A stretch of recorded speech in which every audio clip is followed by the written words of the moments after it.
بسم اللہ الرحمن الرحیم وبہ نستعین اما بعد۔ ایک مسئلہ یہ ہے، قرضہ دے کر نفع لینا کیسا ہے؟ یعنی اگر کوئی بندہ آپ کے پاس قرض لینے کے لیے آیا، مثال کے طور پر 1,00,000 روپے اس نے قرض مانگے، آپ نے 1,00,000 روپے قرض دیے اور اس کے بدلے میں اس سے نفع حاصل کرنے کی شرط لگا دی کہ میں قرضہ دیتا ہوں لیکن ہر مہینے مثال کے طور پر 1,000 روپے لوں گا، فکس نفع حاصل کر لینا، یا 1,00,000 روپے میں دیتا ہوں، تم جس کاروبار میں جو دھندے میں پیسہ لگاؤں گے اس میں سے ہر مہینے فکس اماؤنٹ اتنی میں لوں گا، چاہے نفع ہو یا نقصان ہو۔ قرضہ دے کر اس سے نفع اٹھانا یہ کیسا ہے؟ جواب یہ ہے کہ یہ بالکل خالص اور بالکل پیور 100% سود ہے، ناجائز اور حرام ہے۔ ایک وجہ تو یہ ہے کہ آپ سامنے والے کی مجبوری کا فائدہ اٹھا رہے ہیں۔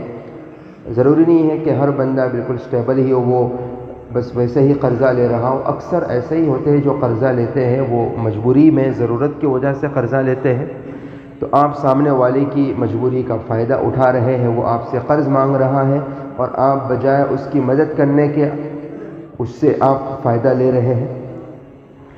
دوسری سب سے بنیادی اور سب سے اصل وجہ یہ ہے کہ اللہ اور اللہ کے نبی صلی اللہ علیہ وسلم نے اس سے صاف منع فرمایا ہے۔ سب سے بڑی وجہ یہ ہے، قرآن نے کہا احل اللہ البیع وحرم الربا، پیسہ کمانے کے لیے، نفع اٹھانے کے لیے اللہ نے بیع کو، تجارت کو، بزنس کو، دھندے کو حلال کہا ہے اور سود کو حرام کہا ہے۔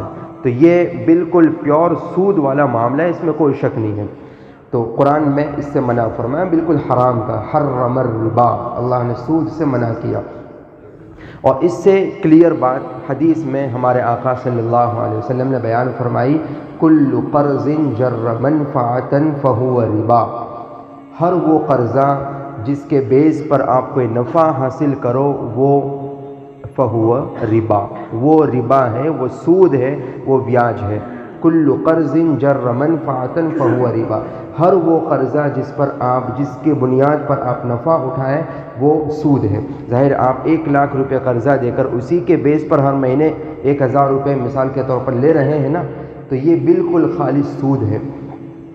بعض روایتوں میں اس سے آگے کی بات، اللہ کے نبی صلی اللہ علیہ وسلم نے فرمایا کہ اذا اقرض الرجل الرجل فلا يأخذ ہدیۃ، کہ جب کوئی آدمی کسی دوسرے آدمی کو قرضہ دے تو اس سے ہدیہ بھی وصول نہ کرے، اس کا ہدیہ بھی قبول نہ کرے۔ اور دوسری روایتوں میں یہ بھی صراحت ہے کہ آپ نے اگر کسی کو قرضہ دیا اور وہ سامنے والا بندہ آپ کو کوئی ہدیہ دے رہا ہے، قبول مت کرو۔ وہ بندہ آپ کو اپنی سواری پر بٹھا رہا ہے، مت بیٹھو۔ اور اپنی زبان میں اگر وہ آپ کو چائے پلا رہا ہے، مت پلاؤ، اس کو یہ کہو کہ بھائی تم میری چائے پی لے، جب 1,00,000 روپے واپس دے دے گا تب میں تیری چائے پیوں گا۔ چونکہ ممکن ہے کہ وہ آپ کے 1,00,000 کی وجہ سے احسان مند ہو گیا آپ کا، اب آنکھوں کی شرم کی وجہ سے بھائی 1,00,000 روپے دیے، لو چائے پیو حاجی صاحب۔ تو اللہ کے نبی نے بالکل وضاحت کے ساتھ منع فرما دیا کہ اذا اقرض الرجل الرجل فلا يأخذ ہدیۃ، کہ جب آپ کسی کو قرضہ دو تو اس کا ہدیہ بھی قبول۔ ہاں پھر روایت میں الا ان یکون جرى بینہ وبینہ قبل ذلک، کہ اگر آپس میں دونوں کا اس طرح کا لین دین، ہدیے کا، چائے پینے پلانے کا لین دین اگر پہلے سے چل رہا تھا تو نو پرابلم، الا ان یکون جرى بینہ وبینہ قبل ذلک، اگر پہلے ہی سے یہ معاملہ چلتا ہے، دوستانہ ہے، قرضہ تو ابھی مانگا اس نے، پیسہ تو ابھی دیا، ورنہ یہ مدد کرنا، چائے پینا پلانا، یہ ساری چیزیں پہلے سے چلتی ہی تھی تو منع نہیں ہے۔